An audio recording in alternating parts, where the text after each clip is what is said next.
একজন মানুষের কাছে দুনিয়ার সব ডিগ্রি আছে, বাট আমানতু বিল্লাহর পুঁজি নাই, এই লোক জিন্দিগিতেও জান্নাতের দেখা পাবে না, পাবে না, পাবে না। আর একজনের কাছে দুনিয়ার কোনো ডিগ্রি নাই, কিন্তু অন্তরের অন্তঃস্থলে আছে আমানতু বিল্লাহর পুঁজি। কসম আল্লাহর, ও যদি কোন নেকির কাজ দুনিয়াতে একবারও না করতে পারে, তারপরেও এই পুঁজির কারণে অল্পমেয়াদী দীর্ঘমেয়াদী সাজা যদি তাকে ভোগ করতেও হয়, একদিন না একদিন এই পুঁজির কারণে আল্লাহর জান্নাতের মালিকানা পাবেই পাবে। দুঃখের সাথে বলতে হয়, আমার দেশের আমরা যারা মুমিন, ঈমানটার অবস্থা ফিমা বাইনাকা ওয়া বাইনাল্লাহ, আপনার আর আল্লাহর মাঝে, ওইটার উপরে কোনো ফতুয়াবাজি আমি করতে পারবো না। তবে আমাদের ইসলামের কন্ডিশন হলো এই, কেউ বা নামাজে অ্যাক্টিভ আছি, কেউ রোজাতে অ্যাক্টিভ আছি, কেউ যাকাতে অ্যাক্টিভ আছি, কেউ তাহাজ্জুদে অ্যাক্টিভ আছি, কেউ তাবলীগে অ্যাক্টিভ আছি, কেউ ইসলামী আন্দোলনে অ্যাক্টিভ আছি, কেউ জিকিরে অ্যাক্টিভ আছি, কেউ দাওয়াতে অ্যাক্টিভ আছি, কেউ আত্মশুদ্ধিতে অ্যাক্টিভ আছি, কেউ খানকাতে অ্যাক্টিভ আছি। কিন্তু অনেক সাইডে অ্যাক্টিভ থাকলেও অনেক সাইডে এখন পর্যন্ত ইসলামের চামড়াটা লাগাইতেই পারি নাই। মুহতারাম হাজিরিন, অনেক লম্বা টাইম কথা বলার সুযোগ নেই, প্রয়োজনও নেই। এখন থেকে সর্বোচ্চ 38-40 মিনিট আপনাদের খেদমতে আর আলোচনা করব আমি সংক্ষিপ্ত সময়ে। তবে দুটি জরুরি কথা আপনাদের খেদমতে বলবো। এই পৃথিবীর প্রতিটি মানুষ, আমরা যারা আছি, বিলখুসুস যারা পরপারকে বিশ্বাস করি, আখেরাতকে যারা বিশ্বাস করি, জান্নাত আর জাহান্নামকে যারা বিশ্বাস করি, এদের প্রতিটি মানুষ পরপারের জীবনে সুখী হতে চাই। মুহতারাম হাজিরিন, পরপারের জীবন দুই ভাগে বিভক্ত। একটা হচ্ছে শুধুই সুখের জায়গা, সেখানে কোনো দুঃখ নেই। আর একটা হলো শুধুই দুঃখের জায়গা, যেখানে কোনো সুখ নেই। কোনো মানুষ যদি নিজেকে সুখী এরিয়াতে সুখের জীবন পরপারের লাইফটা কাটাতে চায়, তাহলে তাকে জান্নাতি হতে হবে। পরপারে কোনো মানুষ দুঃখে থাকতে চায়, তাহলে তার জন্য জাহান্নাম। জাহান্নামে কখনো কোনো এক মিনিটের জন্য কোনো সুখ নেই, শান্তি নেই। আর জান্নাতে এক সেকেন্ডের জন্য কোনো দুঃখ নেই, বেদনা নেই, অশান্তি নেই। পরপারের যেই মানুষগুলি চির সুখের নীর জান্নাতে যাবে, এই মানুষগুলি দুই প্রকার, দুই কিসমের, দুই ধরনের মানুষ পরপারে জান্নাতি হবে। এক প্রকারের মানুষ যারা দুখুলে আউয়ালি, প্রথম চান্সেই নিরঙ্কুশ আল্লাহ পাকের জান্নাতে চলে যাবে। একদিন, এক সেকেন্ড, এক মুহূর্তের জন্য তাদেরকে জাহান্নামের সাজা নিতে হবে না। আর এক প্রকারের মানুষ যারা জান্নাতে যাবে, তবে তাদের নানা অপরাধের কারণে স্বল্পমেয়াদী দীর্ঘমেয়াদী নানা শাস্তি ভোগের পর ঈমান নামক মহাসম্পদের জোরে আল্লাহ পাক তাদেরকেও কোনো না কোনো একদিন জান্নাত দান করবেন। তো যেই মানুষগুলি পরপারে জান্নাতের এরিয়াতে থাকবে, এটা হলো দুই প্রকার। কেউ প্রথম চান্সেই জান্নাতে যাবে, কেউ সাজা ভোগের পরে জান্নাতে যাবে। আমার জানা মতে পৃথিবীর একজন মানুষও সাজা ভোগ করে জান্নাতি হতে চায় না। প্রতিটি মানুষের চাওয়া হলো আল্লাহ পাক যেন আমাকে প্রথম চান্সেই তার চিরসুখের নীর জান্নাত নসিব করেন। প্রতিটি মানুষের এটাই চাওয়া। জান্নাতের মধ্যে আবার কোয়ালিটি আছে, কিছু আছে উন্নত, তার চাইতে উন্নত, তার চাইতে উন্নত, তার চাইতে আরো উন্নত। নিম্নমানের এই শব্দটা জান্নাতের জন্য মানায় না। এজন্য বলতে হবে জান্নাতের কোয়ালিটি কোনটা উন্নত, তার চেয়ে উন্নত, তার চেয়ে উন্নত, আরো উন্নত, আরো উন্নত। নিম্ন এই শব্দটা জান্নাতের জন্য মানায় না।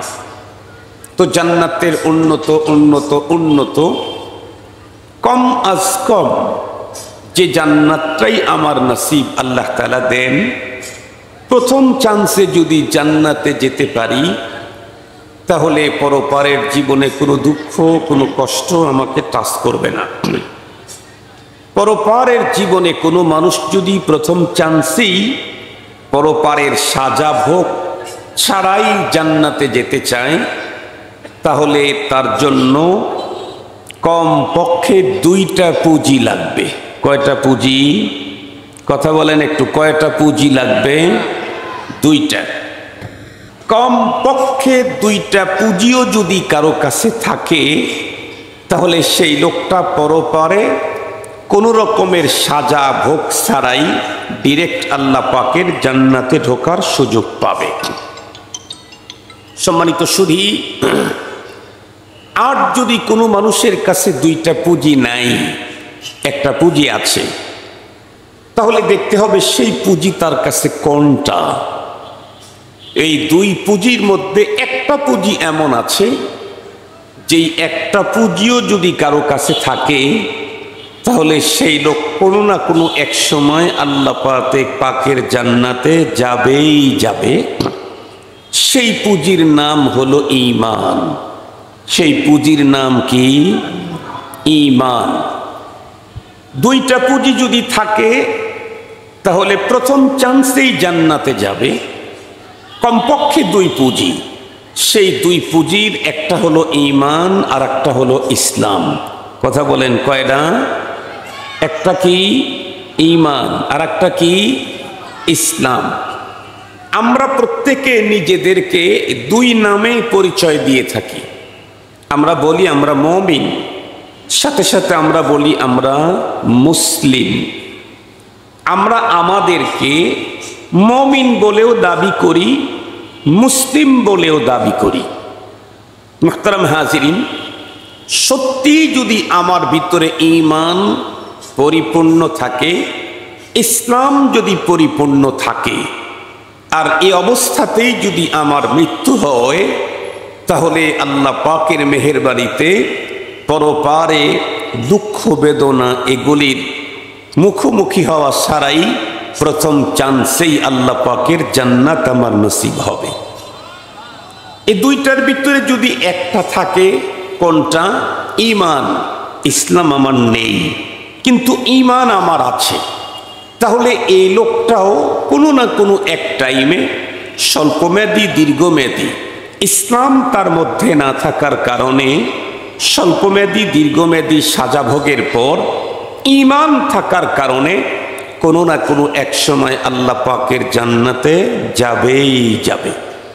পক্ষান্তরে যদি কোনো ব্যক্তির মধ্যে এমন হয় যে ইসলাম আছে ঈমান নেই, ইসলাম আছে, কথা বলেন, ইসলাম আছে ঈমান নেই, এই দুইটার ইসলামটা আছে ঈমান নেই, তাহলে এই লোক পরপারে এক সেকেন্ডের জন্য কশ্চিন কালেও আল্লাহর জান্নাতে যাওয়ার কোনো সুযোগ নাই।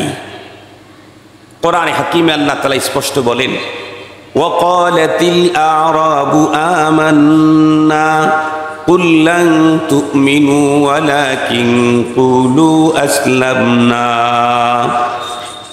কোরআনে হাকিমে আল্লাহ তাআলা একটা গ্রুপের ব্যাপারে বলেন, সেই যুগে, যেই যুগে কোরআন নাজিল হয়েছে, একটা গ্রুপ মূলত তারা ছিল মুনাফিক, অন্তরের ভিতরে তাদের ঈমান নেই, উপরে উপরে তারা ইসলাম মেনে নিয়েছে।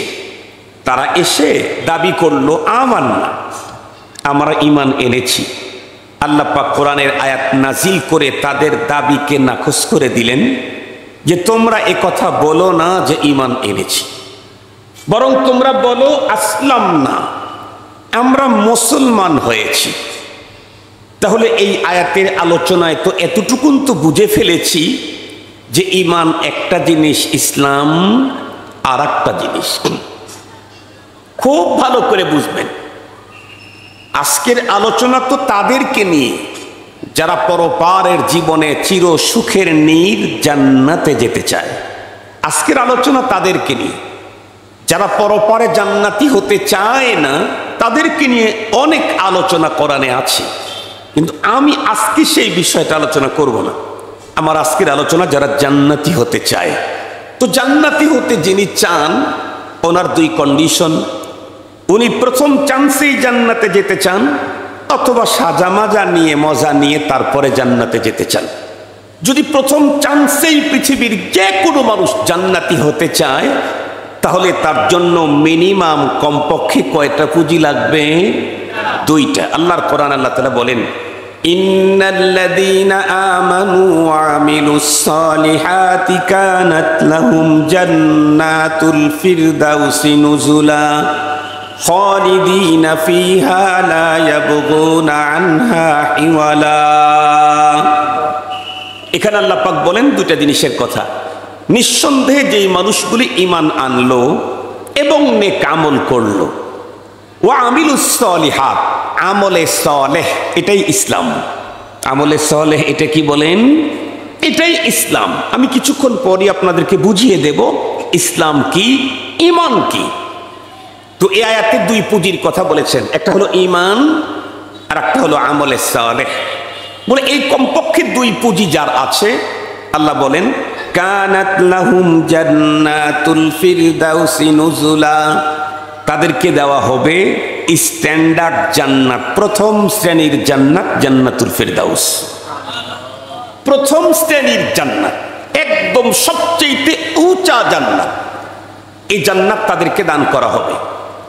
উঁচা জান্নাত যারা পাবে তারা অবশ্যই সাজা ভোগের পরে না, সাজা ভোগ করে মজা খেয়ে যারা যাবে তারা জান্নাত হবে, কিন্তু সে জান্নাতটা উঁচা দরজার হওয়ার কথা না। মুহতারাম হাজরিন, তাহলে এখন আমাদেরকে জানতে হবে যে এই আর যেই ব্যক্তি সাজা মজা পেয়ে তারপরে জান্নাতে যেতে চায়, তাহলে তার ভিতরে কমপক্ষে একটা পুঁজি থাকতেই হবে, সেই পুঁজির নাম ঈমান। এখন আমাকে জানতে হবে ঈমান কি জিনিস, ইসলাম কি জিনিস। আমি যদি জান্নাতি হতে চাই, প্রথম চান্সেই অথবা কোনো এক টাইমে জান্নাতে যেতে চাই, তাহলে ঈমান আর ইসলামের বিকল্প কোনো পথ? একটু জোরে বলবেন কি? ঈমান আর ইসলাম ছাড়া জান্নাতি হওয়ার কোনো পথ? এটা কে বলেছে? আল্লাহর কোরআন। কথা বলেন, কে বলেছেন? আল্লাহর কোরআনের এ বক্তব্য। তো আমি জান্নাতে যেতে চাই, প্রথম চান্সে হোক অথবা পরবর্তীতেই হোক, তো আমার জন্য দুইটা জিনিস লাগবে, ঈমান, ইসলাম। ঈমান যদি আমি না জানি, মুমিন হব কেমনে? ইসলাম যদি আমি না জানি, ইসলাম মানব কেমনে? আমি যা চিনি না, যা জানি না, সেটা মানার কোনো প্রশ্নই আসে না। মানতে চাইলে তো জানতে হবে। আমি যেটি জানি না সেটা মানব কেমনে? এজন্য প্রত্যেকটি মানুষ যারা পরপারে জান্নাতের আশা অন্তরে লালন করে, তাদের জন্য দরকার হলো ঈমান এবং ইসলাম। কমপক্ষে এই দুইটা জিনিস তাকে জানতেই হবে, মানতেই হবে। এখন আসেন, ঈমান কি জিনিস, ইসলাম কি জিনিস, আমরা আজকে জানতে চাই হুজুর আপনার কাছে। খুব ভালো করে বুঝবেন, আমি ঈমান আর ইসলামকে 20 মিনিটে আপনাদেরকে খাওয়ায় দিতে পারবো না। ঈমান অনেক বিস্তৃত বিশাল এক বস্তু, ইসলাম অনেক বিশাল এক জিনিস। এটার প্রতি কিছু আন্দাজ আপনাদেরকে দিতে পারবো। যেমন আপনারা যদি কেউ কৃষকের ছেলে হয়ে থাকেন, বাপ দাদার অনেক জমি জমা ছিল, আগে হাট বাজারে ধান বিক্রি করতে নিয়ে যেত মানুষ। তো 50 মণ ধান নিয়ে গেছে, গরু অথবা মহিষের গাড়ির উপরেই ধানের বস্তাগুলি রাখা আছে। এরপরে বড় বড় পাইকারদের কাছে বাবা অথবা দাদা কি করতেন, একটা চটের, তখন চটের ব্যাগ ছিল, পলি ব্যাগ তখন ছিল না, চটের ব্যাগের ভিতরে অল্প কিছু ধান নিয়ে স্যাম্পল দেখাইতো, মনে পড়ে কি আপনাদের? দোকানে দোকানে স্যাম্পল দেখাইতো, এই যে আমার ধানের কোয়ালিটি, এটা কত করে মন নিবেন। উনি নিয়ে গেছেন কিন্তু 250 গ্রাম, কিন্তু ওনার ধান আছে 250 মন। ওই স্যাম্পল যেমন দেখাইছে, আজকের 15-20 মিনিটে আমি ঈমান আর ইসলামের স্যাম্পলটাই দেখাইতে পারবো। কথা কি বুঝাইতে পারছি? কমপ্লিটলি পুরাটা সম্ভব না, এটার জন্য অনেক লম্বা টাইম, লম্বা সময়, লম্বা বৎসর লাগে।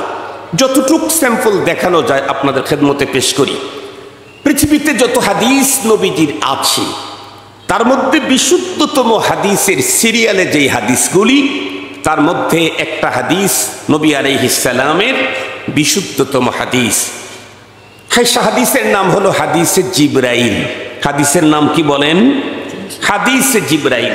বুখারীতে আছে, মুসলিম শরীফে আছে, হাদিসের অন্যান্য কিতাবের মধ্যে আছে। এখান থেকে একটু বর্ণনা আপনাদেরকে দেব। হাদিসে জিবরাইলের বর্ণনা হযরত ওমর ফারুক রাদিয়াল্লাহু তাআলা আনহু গালেবান এই হাদিসটা রওয়ায়াত করেছেন। উনি বলেন, বাইনামা ইনদা রাসূলিল্লাহ সাল্লাল্লাহু আলাইহি ওয়াসাল্লাম, আমরা নবীজির কাছে এভাবে বসা ছিলাম, হঠাৎ করে একজন নওজোয়ান লোকের আগমন ঘটল। নওজোয়ান লোকটার কন্ডিশন কেমন?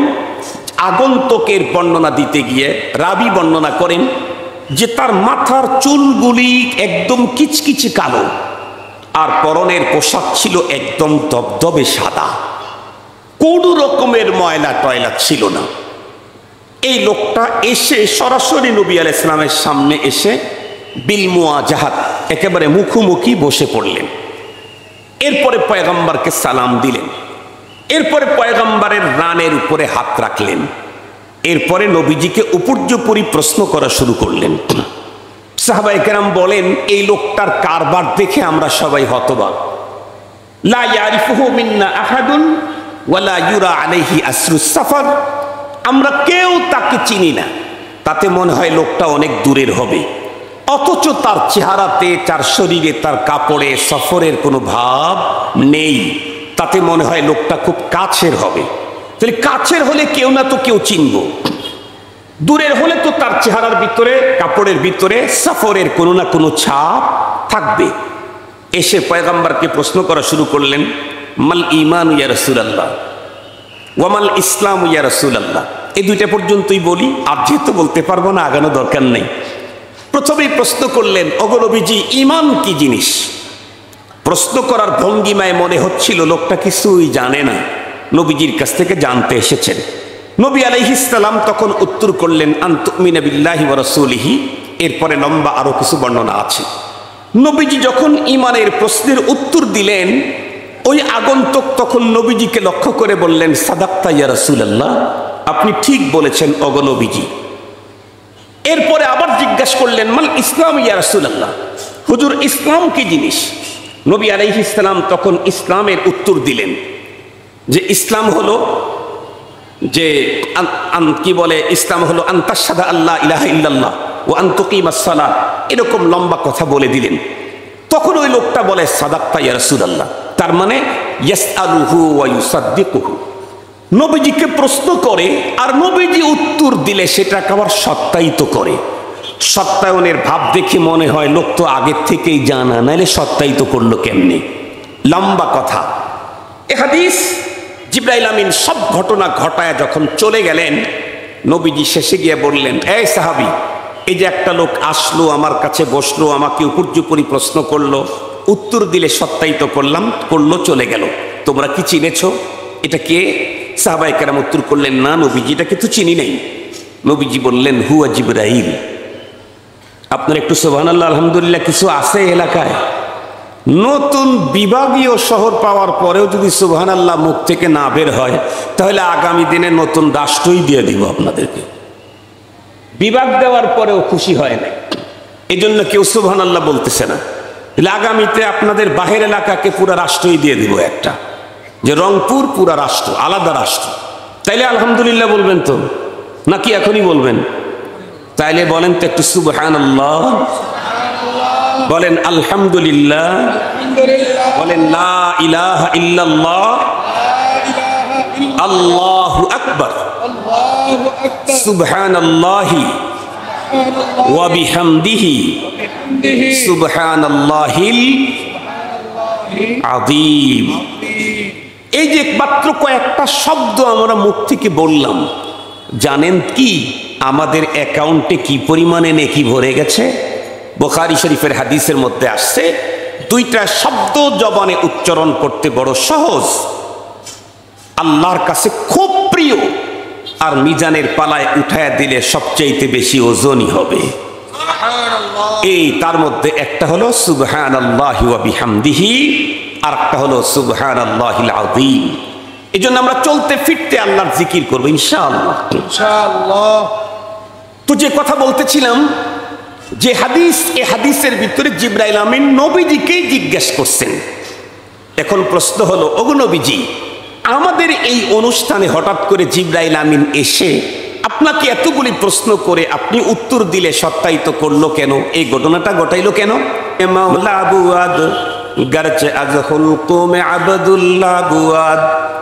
নবীজির কথা আল্লাহর কথা, যদিও মুহাম্মদুর রাসূলুল্লাহর জবান থেকে বেরিয়েছে, বের হয়েছে নবীজির জবান থেকে, বলেছেন নবীজি, কিন্তু বলাইছেন কে? আল্লাহ। তো জিবরাইল আমিন প্রশ্ন করলেন, মাল ঈমান, ঈমান কি? নবীজি বললেন, ঈমান হলো আল্লাহর প্রতি বিশ্বাস, রাসূলের প্রতি বিশ্বাস, আখিরাতের প্রতি বিশ্বাস। আরো সহজে বলি, ছোট্টবেলায় মর্নিং মক্তবে আমাদেরকে গ্রাম্য মুন্সিরা একটা কালিমা শিখাইছিল, আমানতু বিল্লাহি ওয়া মালাইকাতিহি ওয়া কুতুবিহি ওয়া রুসুলিহি ওয়াল ইয়াউমিল আখিরি ওয়াল কদরি খাইরিহি ওয়া শাররিহি মিনাল্লাহি তাআলা ওয়াল বা'থি বা'দাল মাউত। খুব ভালো করে বুঝবেন, যতটুক পর্যন্ত মাইকের আওয়াজ যায়, ছোট্টবেলায় মর্নিং মক্তবের ভিতরে ভাঙ্গা চিরা চটচাটাইয়ের উপরে বসে গ্রাম্য মুন্সি আমাকে যেই মাত্র কয়েকটা শব্দ শিখাইলো, এই শব্দগুলির দাম কত বেশি আমি তামাম পৃথিবীকে চ্যালেঞ্জ ছুড়ে দিলাম। আজকে তামাম দুনিয়াতে কত বড় বড় ডিগ্রি আছে, America, London, German, Japan, Scotland, Ireland, Finland, New Zealand, পৃথিবীর আরো কোনো ল্যান্ডে গিয়া যত ডিগ্রি অর্জন করতে পারবেন, কোটি কোটি ডলার ব্যয় করে, আল্লাহর কসম করে বলি, সমস্ত ডিগ্রিগুলি যদি এক পাল্লায় রাখা হয়, আর ওই মর্নিং মক্তবের ভিতরে গ্রামের মুসল্লি, গ্রামের মুন্সি ছোট্টবেলায় যে মাত্র কয়েকটা কালিমা আমারে শিখাইছিল, আমানতু বিল্লাহর, আল্লাহর কসম, এই কয়েকটা কালিমা সমান দাম তামাম পৃথিবীর সব ডিগ্রি দিয়েও হবে না। তামাম পৃথিবীর সব ডিগ্রিকে একত্রিত করুন, আর আমানতু বিল্লাহর কয়েকটা কালিমার এক জায়গায় করুন। একজন মানুষের কাছে দুনিয়ার সব ডিগ্রি আছে, বাট আমানতু বিল্লাহর পুঁজি নাই, এই লোক জিন্দিগিতেও জান্নাতের দেখা পাবে না, পাবে না, পাবে না। আর একজনের কাছে দুনিয়ার কোন ডিগ্রি নাই, কিন্তু অন্তরের অন্তঃস্থলে আছে আমানতু বিল্লাহর পুঁজি। কসম আল্লাহর, ও যদি কোন নেকির কাজ দুনিয়াতে একবারও না করতে পারে, তারপরেও এই পুঁজির কারণে অল্পমেয়াদী দীর্ঘমেয়াদী সাজা যদি তাকে ভোগ করতেও হয়, একদিন না একদিন এই পুঁজির কারণে আল্লাহর জান্নাতের মালিকানা পাবেই পাবে। মুহতারাম হাজিরিন, এ হলো ঈমান। আমি কার প্রতি বিশ্বাস? আমার আল্লাহর প্রতি, রাসূলের প্রতি, নবীদের প্রতি, কিতাবের প্রতি, ফেরেশতাদের প্রতি, আখিরাতের প্রতি। এই জাতীয় ঈমানের লম্বা ফেহরিস্ত আছে, লিস্ট আছে, হাদিসে আছে, কোরআনে আছে। সেই লিস্ট আমাকে জানতে হবে, সেই লিস্ট আমাকে মানতে হবে। ঈমানের যেই লিস্ট দেওয়া হয়েছে, সেই লিস্টের একটার প্রতি যদি কারো বিশ্বাস না থাকে, তার যদি দুনিয়ার সব নেক কাজও করে ফেলে, জীবনেও কোনোদিন পরপারে জান্নাতের দেখা মিলবে না। মুহতারাম হাজিরিন, আমি আপনাদেরকে জিজ্ঞাসা করতে চাই, তাহলে এই গুরুত্বপূর্ণ জিনিস ঈমান, আমাকে জানতে হবে, কথা বলেন না কেন? আমাকে জানতে হবে, চিনতে হবে, আনতে হবে, মানতে হবে। 2 নাম্বার হলো ডাইরেক্ট যদি আল্লাহ পাকের জান্নাতে মরণের পরে যেতে চাই, তাহলে আর একটা পুঁজি লাগবে, তার নাম হলো ইসলাম। বলেন, তার নাম কি? ইসলাম। ইসলাম কি জিনিস? ইসলাম কি? এই প্রশ্ন জিবরাইল আমিন নবীজিকে করেছিলেন, আর নবীজি সেই উত্তর জিবরাইল আমিনের সামনে দিয়েছিলেন। জিবরাইল আমিন পয়গম্বরের সেই উত্তরকে সত্যায়িত করে চলে গেছেন। তার মানে এর চাইতে উন্নত ব্যাখ্যা পৃথিবীর আর কারো মুখে শোনা যাবে না, কোথাও পাওয়া যাবে না। ইসলাম কি? ইসলাম হলো, নবীজি বললেন, আনতাশহাদা আল্লা ইলাহা ইল্লাল্লাহ, আন তুমিনা বিল্লাহ, ওটা হলো ঈমান। আর ইসলাম হলো আনতাশহাদা, তুমি এ কথা মুখে উচ্চারণ করবা, লা ইলাহা ইল্লাল্লাহ, এটা মুখে উচ্চারণ করা হলো ঈমান, ইসলাম। আর আল্লাহ ছাড়া কোনো মাবুদ নাই, এটা অন্তরের স্থলে বসানো, তার নাম হলো ঈমান। আমি আপনাদেরকে কথা বুঝাইতে পারছি? অন্তরের ভিতরে আল্লাহ বাদে আর কোনো মাবুদ নাই, এটা অন্তরে প্রতিস্থাপন করা হলো ঈমান। আর লা ইলাহা ইল্লাল্লাহ বলা, এটা কি? ইসলাম। কথা বলেন না কেন? এটা কি? ইসলাম। মুহতারাম হাজিরিন, শুধু এটা বলা ইসলাম? বলে না, ইসলাম আরো আছে। কি? আন তুকিমাস সালাহ, নামাজ কায়েম করা, এটা ইসলাম। যাকাত আদায় করা, এটা ইসলাম। হজ করা, এটা ইসলাম। মুহতারাম হাজিরিন, পর্দা করা, এটা ইসলাম। কোরআন পড়া, এটা ইসলাম। সত্য কথা বলা, এটা ইসলাম। ওয়াদা ঠিক রাখা, এটা ইসলাম। আউয়াবিন পড়া, এটা ইসলাম। তাহাজ্জুদ পড়া, এটা ইসলাম। চাষ পড়া, এটা ইসলাম। এগুলি সব হলো ইসলাম। তার মানে ঈমান হলো ভিতরের জিনিস, ইসলাম হলো বাইরের জিনিস। আমার ঈমানটাও হতে হবে পরিপূর্ণ, আর ইসলামটাও হতে হবে পরিপূর্ণ। আমি আমার অন্তরে 100% ঈমান আছে, পরিপূর্ণ, মাগার ইসলাম আমি মানি না। যেমন খুব ভালো করে বুঝবেন, ইসলাম, আমি মুসলিম হতে পারি না। কেমনে? নামাজ পড়ি না, রোজা রাখি না। রোজাকে অস্বীকার করলে তো ঈমানই শেষ। রোজাকে অস্বীকার করলে ঈমান শেষ। রোজা না রাখলে ঈমান শেষ হয় না। রোজা রাখি না, হজ করি না, যাকাত ফরজ হয়েছে দেই না, জিনা করি, চুরি করি, বাটপারি করি, লম্পটি করি, গুম করি, খুন করি, মানুষকে বকা দেই, অশ্লীল শব্দ ব্যবহার করি, এই সবগুলো আমরা যারা করি, তার মানে আমরা ইসলামকে মানতেছি না। খুব ভালো করে বুঝবেন। আবার কেউ আছে, নামাজ পড়ি, রোজা রাখি, হজ করি, যাকাত দেই, কিন্তু ঘুষ ছাড়ি না। তার মানে আমি ইসলামের কিছু মানি, কথা বলেন না কেন? ইসলামের কিছু মানি, কিছু মানি না। মুহতারাম হাজিরিন, কোরআনে হাকিমে আল্লাহ তাআলা বলে দিলেন, ইয়া আইয়ুহাল্লাযীনা আমানু দুখুলু ফিস-সিলমি কাফা।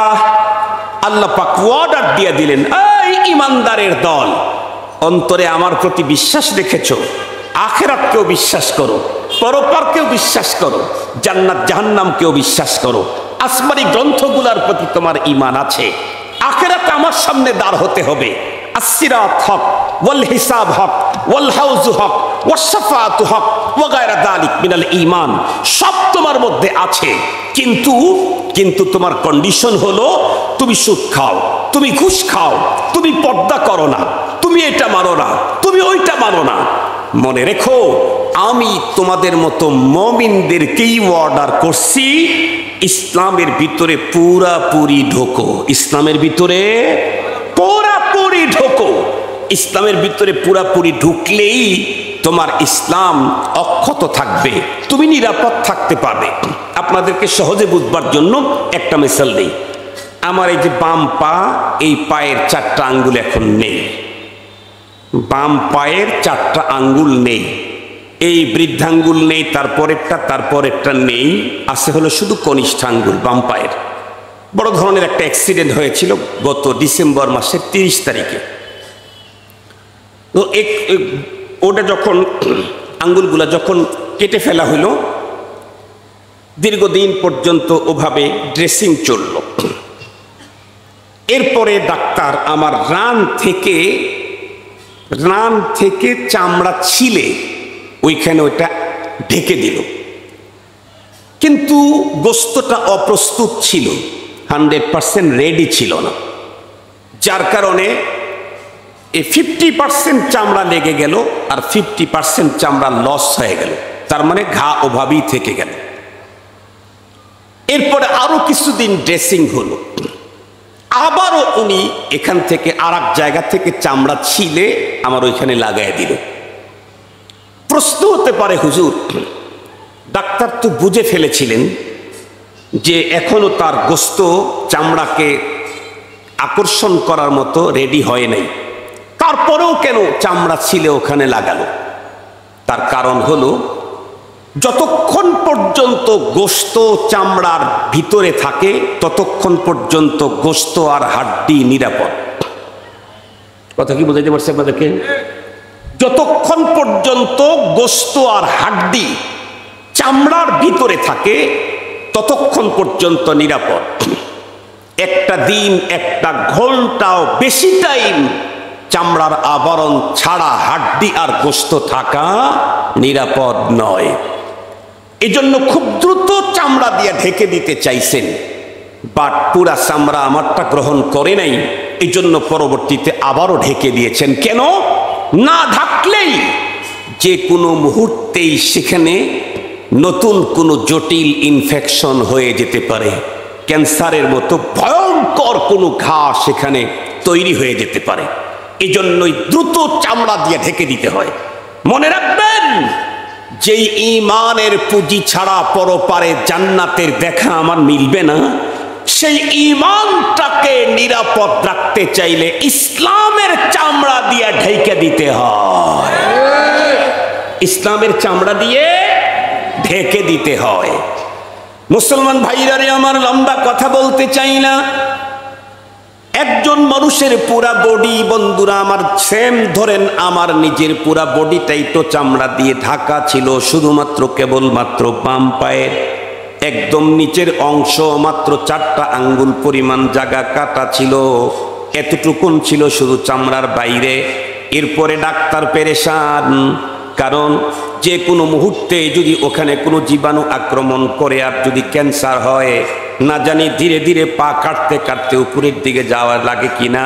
আমার তো তখন ঘুমই হইতো না, আমি তো শুধুই কান্না করতাম, আল্লাহ না জানি 4টা আঙ্গুল কাটা পেরে পড়েছে, না জানি আরো যদি বেড়ে যায় তাহলে আরো উপরে কাটতে হবে, এরপরে আরো উপরে কেটে দিতে হবে। তামাম বডি আমার সুন্দর করে চামড়া দিয়ে ঢাকা, মাত্র 4টা আঙ্গুল পরিমাণ না ঢাকার কারণেই আমার পুরা জীবনটাই ছিল ঝুঁকির মুখে। ঠিক তদ্রূপ প্রতিটি মুসলমানকে জেনে রাখতে হবে। আল্লাহ বলেন, ইয়া আইয়ুহাল্লাযীনা আমানু দুখুলু ফিস-সিলমি কাফা, ও ঈমানদার তুমি ইসলামের ভিতরে পুরাপুরি ঢোকো। 14 আনাও যদি তুমি ইসলামের ভিতরে ঢুকেছো, মাত্র 2 আনা যদি ইসলামের বাইরে থাকে, ওই 2 আনার পথ দিয়ে এমন জার্ম ভিতরে ঢুকে যাবে, তোমার 14 আনার ইসলাম নষ্ট করবে তোমার ঈমানটা পর্যন্ত শেষ করে ফেলবে। শুধু যে পাই কাটা যাবে তা না তো, যদি সেখানে জার্ম আক্রমণ করে, যদি জীবাণু আক্রমণ করে, শুধু পাই কাটা যাবে তা না, একটা পর্যায়ে আত্মাই বের হয়ে যাবে, জীবন শেষ হবে, মরণ আলিঙ্গন করবে। মনে রাখতে হবে, ওই মুমিন তার ঈমান নিরাপদ, ওই মুসলমান তার ইসলাম নিরাপদ।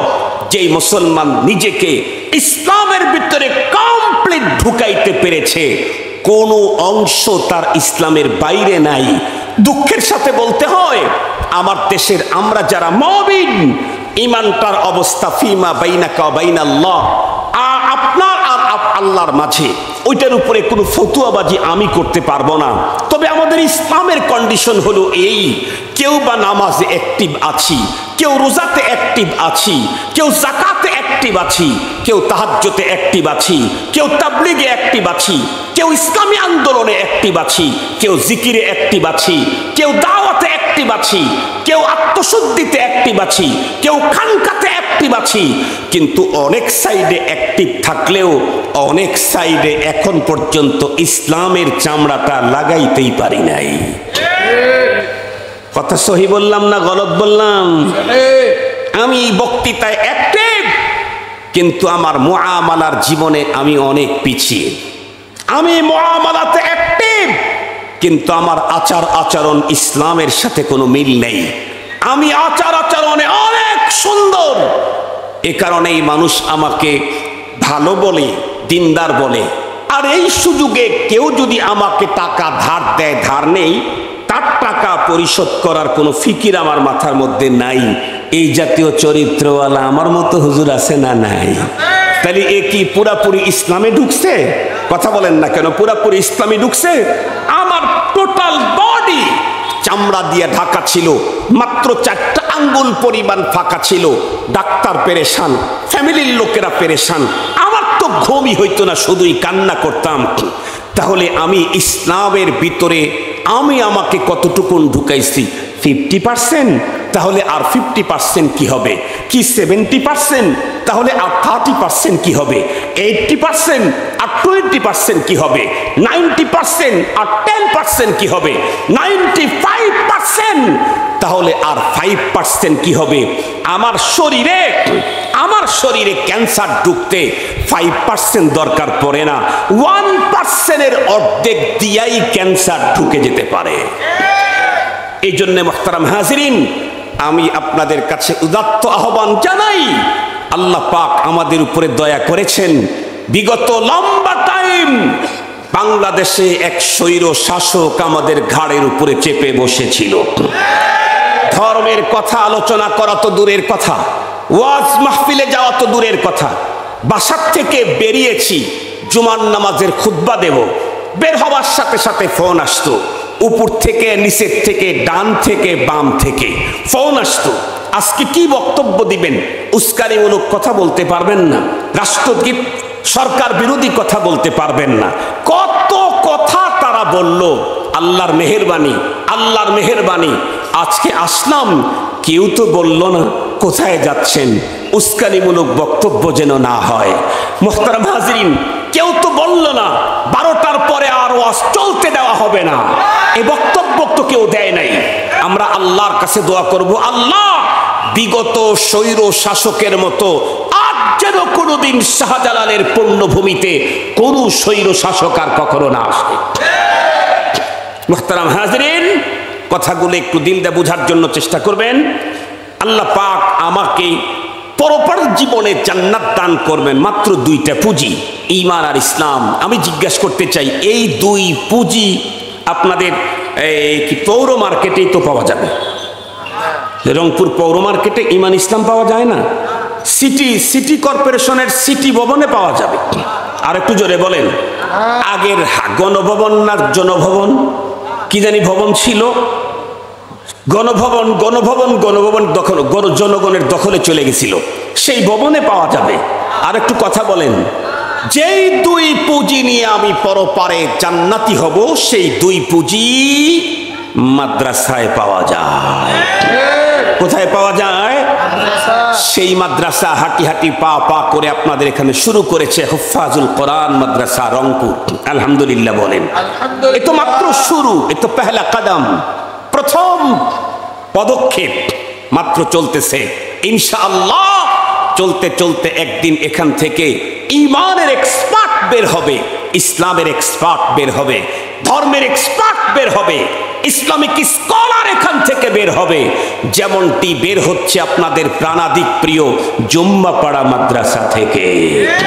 ইনশাআল্লাহ জুম্মাপাড়াও প্রথমে ছোট আকারেই শুরু হয়েছিল, রপ্তা রপ্তা চলতে চলতে এখন জামিয়া হয়ে গেছে। হুফাজুল কোরআনের প্রতিষ্ঠান ছোট্ট হুফাজুল কোরআন দিয়ে শুরু হয়েছে, একদিন এটাও জামিয়া ইউনিভার্সিটিতে রূপান্তরিত হবে। আল্লাহ তৌফিক দান করুক। ওয়া আখিরু দাওয়ানা আনিল হামদুলিল্লাহি রাব্বিল আলামিন। আসসালামু আলাইকুম ওয়া রাহমাতুল্লাহি ওয়া বারাকাতুহু।